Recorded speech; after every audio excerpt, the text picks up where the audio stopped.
Welcome everybody, my name is Marcus, and in this video I'll show a simple way how you can post in page on Facebook. So let's start. The first thing you want to do is just click on the groups here and find whatever group you are in. And when you're gonna do it, you're gonna see here, write something. So then you just wanna click here and write, hey guys, you can insert some background.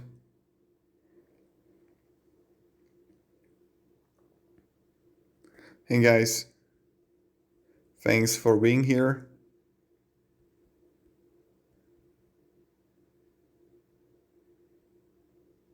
Then you can add to post the photo video, some watch party, check-in, poll,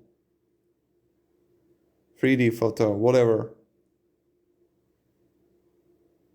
And then you just go to the right top corner and post it. You can also change if it's possible though, if it's public, but it's going to be always public because it's a group. But this is pretty much it how you do it. So thank you very much everybody for watching. If you have any questions, guys, ask me down below in comments, and have a great day and goodbye. See ya.